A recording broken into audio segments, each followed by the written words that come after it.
যে তোমরা আলাদা আলাদা করে গ্রুপ ভাগ করে নিবা, ভাগ করে মানুষের ধারে ধারে যাবা, যেটা আমার ভারপ্রাপ্ত চেয়ারম্যান বলছে যে ধারে ধারে গিয়ে এইভাবে মঞ্চ তৈরি করে বিশাল মানুষকে ডেকে বক্তব্য দিলেই কিন্তু মানুষের ভিতরে ঢোকা যাবে না।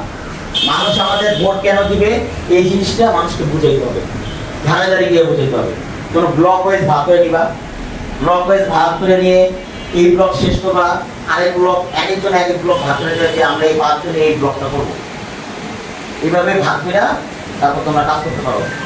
আমাদেরও একটু নতুন নতুন প্ল্যান বের করতে হবে, যে মানুষ দেখানো না, দলকে মানে কি বলে যে ফোকাস করার মতো না, যে মানুষের অন্তরে আমি আমার অন্তর দিয়ে কাজ করলে কোন কাজটা সাধারণ জনগণের মাঝে যাবে, বিএনপিকে ভালোবাসবে এবং বিএনপিকে ভোট দিবে।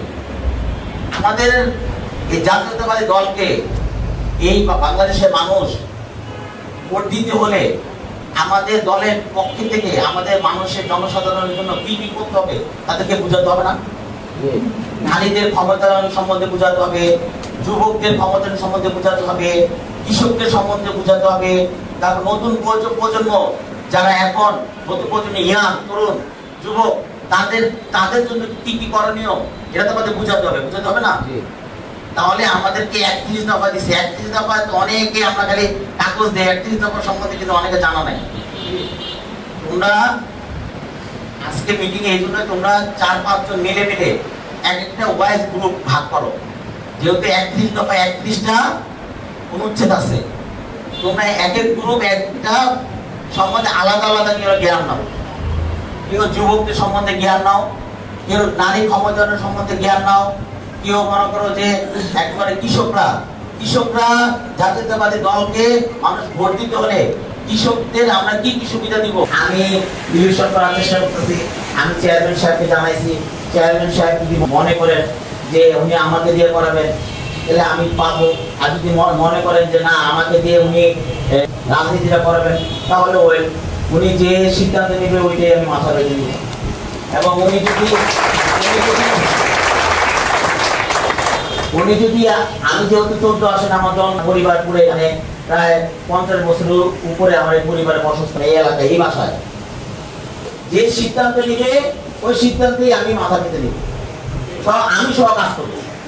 অনেকে দেখা যায় যে আমাকে দেয় না, নিজে মন খারাপ হয়ে আছে আমি এই কাজ করবো না, আমি কিন্তু তা না।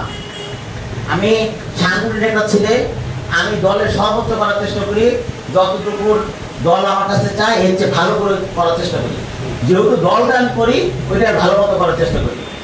একটা জিনিস দেখবা, তুমি যখন ব্যবসাটা করবা, তুমি যখন আন্তরিকতার সাথে ওই ব্যবসাটার দিকে একেবারে মনোযোগ দিবা, তুমি কিন্তু টুডে টুমরো সাকসেসফুল হবা।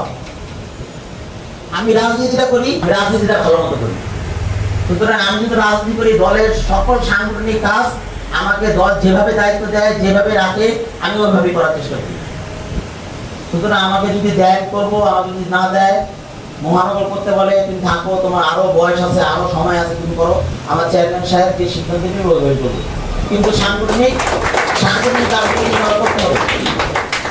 আমি আগে দেই, আমি যদি ক্যান্ডিডেট আমি আগে দিই, আবার যদি নতুন ক্যান্ডিডেট আসে সে তার এই কাজগুলি সে ভোগ করবে, ভালো কাজগুলি ভোগ করবে।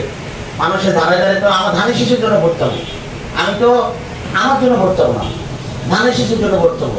এই ধানের শীষে যে আসবে সে এই ভোটের সেই প্রাপ্য না। সুতরাং আমি ওইভাবে কাজ করবো, মানুষের ধারে ধারে গিয়ে সুন্দর ব্যবহার করে, যেন সে আমার কথায় সে হয় অন্য দলকে ভালোবাসে। অনেক আছে দেখা যায় যে সে অন্য দলকে ভালোবাসে, সে মানুষের কথার উপরে ভালোবাসার উপরে কথার উপরে যা আমি ধানের শীষ হয়ে গেলাম, আজকে থেকে আমি ধানের শীষ হয়ে গেলাম, ঠিক না? ওইভাবে সুন্দর করে কথা বলতে হবে সবার সাথে।